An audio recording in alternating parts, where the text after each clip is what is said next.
Hi friends, మొదటిసారికి my hub channel video చేసిన వారు సబ్స్క్రైబ్ చేసుకోండి. సో ఇప్పుడే వచ్చినటువంటి ఒక బిగ్ బ్రేకింగ్ అప్డేట్ ఏంటిదంటే junior panchayat secretary sports quota జాబితా అయితే విడుదల చేయడం జరిగిందండి. సో జూనియర్ పంచాయతీ సెక్రటరీ ఉద్యోగాల్లో భాగంగా స్పోర్ట్స్ కోటాలో భర్తీ చేయాల్సిన 172 అర్హుల జాబితాను పంచాయతీరాజ్ శాఖ విడుదల చేసింది.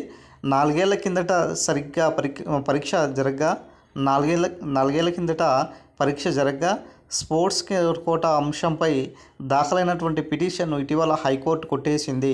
దీంతో అర్హుల జాబితాను రిలీజ్ చేశామనేసి ఇక్కడ hall ticket number, date of birth enter చేసి జాబితాను చెక్ చేసుకోవచ్చు అనేసి ఇక్కడ మనకు ఒక వెబ్సైట్ అయితే ఇవ్వడం జరిగిందండి.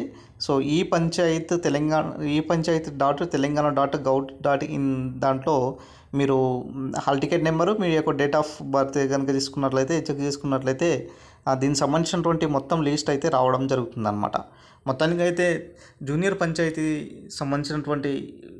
సెక్రటరీకి సంబంధించినటువంటి ఉద్యోగాలకు సంబంధించినటువంటి నోటిఫికేషన్స్ మరి వచ్చే జాబ్ క్యాలెండర్లో ఇస్తారా ఇవ్వరా అన్న దానిపైన ఇప్పుడు ఒక చర్చనీయాంశం. ఎందుకంటే దాదాపుగా జూనియర్ పంచాయతీ సెక్రటరీస్ ఆల్మోస్ట్ అందరూ కూడా మరి రీసెంట్గా జరిగినటువంటి ఎగ్జామ్స్లో గ్రూప్ 1, గ్రూప్ 2 మిగతా కాంపిటేటివ్ ఎగ్జామ్స్లో మరి హాస్టల్ వెల్ఫేర్ లాంటి పెద్ద పోస్టుల్లో మరి కొంతమంది అటు వెళ్ళిపోతే డిఎస్సి సంబంధించినటువంటి ఉద్యోగాలు అటు వెళ్ళిపోతే మరి చాలా వరకు వేకెన్సీస్ అనేది చాలా వరకు ఉంటాయండి.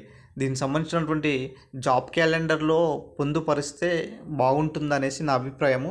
ఎందుకంటే 2018 ఆ టైంలో జరిగినటువంటి జూనియర్ పంచాయతీ సంబంధించినటువంటి నోటిఫికేషన్స్ ఎగ్జాము ఇప్పటి వరకు కూడా మరి నోటిఫికేషన్ అయితే ఇవ్వలేదు.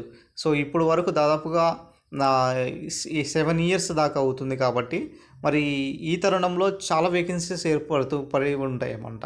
సో అటు ఇటు బదిలీ అయ్యి ఉండే వాళ్ళు ఉంటారు, కొన్ని కారణాల వల్లగా మరి ఆబ్సెంట్ అయ్యి ఇలాంటి ఇష్యూస్తో ఉన్న వాళ్ళు కూడా కొన్ని ఉంటారు. కాబట్టి మరి ఖచ్చితంగా బ్యాక్లాగ్ పోస్టులు అయితే ఖచ్చితంగా ఉండే అవకాశం ఎక్కువగా ఉంటుంది.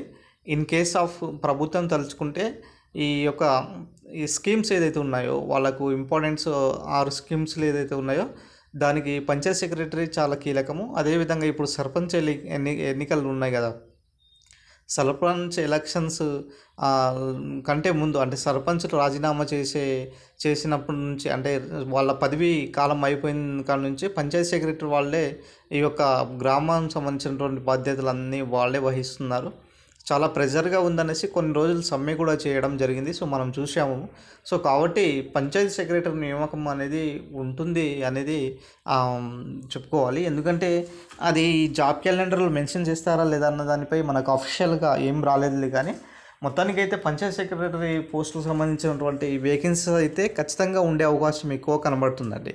అదేవిధంగా నెక్స్ట్ మనకు విఆర్ఏ సంబంధించినటువంటి నోటిఫికేషన్స్ కనుక చూసుకున్నట్లయితే బహుశా ఉండకపోవచ్చు. ఆల్మోస్ట్ జీపీఓ వాళ్ళే ఉన్నారు. మరి ఏదైతే పాత జూనియర్ మనకు ఉన్నారో విఆర్ఏ ఉన్నారో ఆల్మోస్ట్ వాళ్ళతోనే ఈ జీపీఓ వాళ్ళతో భర్తీ చేశారనమాట.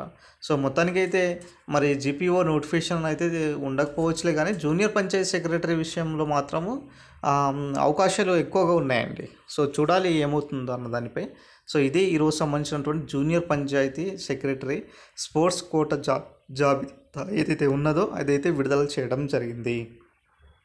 సో వీడియో నచ్చిన లైక్ చేయండి, షేర్ చేయండి, సబ్స్క్రైబ్ చేసుకోండి.